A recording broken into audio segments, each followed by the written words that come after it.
ममता बनर्जी ने हाल ही में कहा कि वो केंद्र सरकार के वक्फ कानून 2025 को पश्चिम बंगाल में लागू नहीं करेंगी। ये बयान 9 अप्रैल 2025 को कोलकाता में जैन समुदाय के कार्यक्रम में उन्होंने दिया। लेकिन इस तरीके के दावे को संवैधानिक ढांचे के तहत समझने के लिए हमें भारत के संविधान की व्यवस्था को समझना पड़ेगा। इस वीडियो में मैं आपको बताऊंगी कि संविधान क्या कहता है और क्या किसी राज्य के पास यह अधिकार है कि केंद्र के बनाए गए कानून को ठुकरा सके। भारत का संविधान एक संघीय ढांचा प्रदान करता है जिसमें केंद्र और राज्य के बीच शक्तियों का स्पष्ट डिवीजन है। यह विभाजन संविधान की 7वीं अनुसूची में सूचीबद्ध है, जिसमें 3 सूचियां हैं। पहला है केंद्र सूची, यानी इसे कहते हैं यूनियन लिस्ट, केवल केंद्र सरकार को कानून बनाने का अधिकार देता है। दूसरा है राज्य सूची, स्टेट लिस्ट, केवल राज्य सरकार को कानून बनाने का अधिकार होता है। तीसरी होती है समवर्ती सूची, यानी कि कॉन्करेंट लिस्ट, केंद्र और राज्य दोनों को कानून बनाने का अधिकार होता है। वक्फ से संबंधित मामलों का जो विषय है वो कॉन्करेंट लिस्ट है, यानी समवर्ती सूची। विशेष रूप से प्रवेश 28 के तहत है, जो कि धर्मार्थ और धार्मिक संस्थान, धार्मिक न्यासों या फिर उनके लिए संपत्ति को कवर करता है। इसका मतलब होता है कि केंद्र और राज्य दोनों इस पर कानून बना सकते हैं।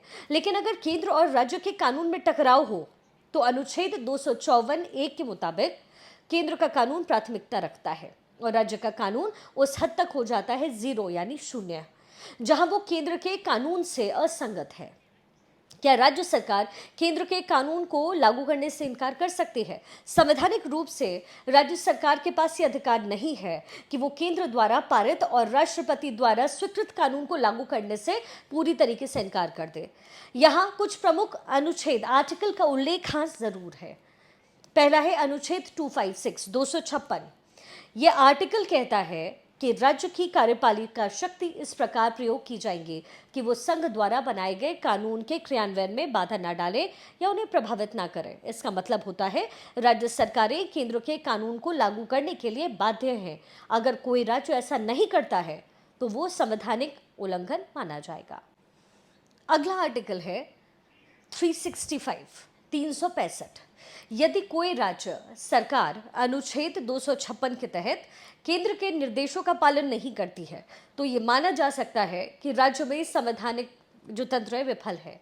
इसके रिजल्ट में केंद्र अनुच्छेद 356 के तहत उस राज्य में माफ कीजिएगा, उसके रिजल्ट में केंद्र अनुच्छेद 356 के तहत उस राज्य में राष्ट्रपति शासन लागू कर सकता है। अगला आर्टिकल जो इंपॉर्टेंट है वो है 254(2)। ये प्रावधान राज्यों को कुछ छूट जरूर देता है। अगर राज्य सरकार समवर्ती सूची के किसी भी विषय पर कानून बनाती है और वो केंद्र के कानून से असंगत है तो वो कानून तभी प्रभावी हो सकता है जब उसे राष्ट्रपति की सहमति मिले। लेकिन यहाँ मामला है उल्टा।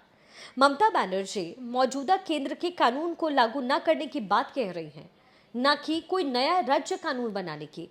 इसलिए ये प्रावधान यहाँ पर लागू नहीं होता है। अब वक्फ जो विधेयक जो कि अब कानून का रूप ले चुका है उसकी स्थिति इस समय क्या है आपको समझना चाहिए। वक्फ संशोधन विधेयक 2025 को लोकसभा यानी 2 अप्रैल 2025 और राज्यसभा ने 3 अप्रैल 2025 को पारित कर दिया और राष्ट्रपति द्रौपदी मुर्मू ने 5 अप्रैल 2025 को इसकी मंजूरी दी। ये कानून बन चुका है। चूंकि ये समवर्ती सूची के तहत आता है, इसे सभी राज्यों में लागू करना अनिवार्य है। राज्य सरकारें इसके क्रियान्वयन में सहयोग करने के लिए बाध्य है, जैसा कि वक्फ बोर्ड का प्रबंधन या संपत्ति का नियम है। इसे लागू न करने का दावा करना संवैधानिक रूप से चुनौतीपूर्ण है। व्यवहारिक पक्ष और राजनीति इसका क्या है? हालांकि संविधान स्पष्ट है। व्यवहारिक रूप से राज्य सरकारें केंद्र के कानून को लागू करने में देरी या निष्क्रियता दिखा सकती है, जैसे कि एनआरसी का मामला था।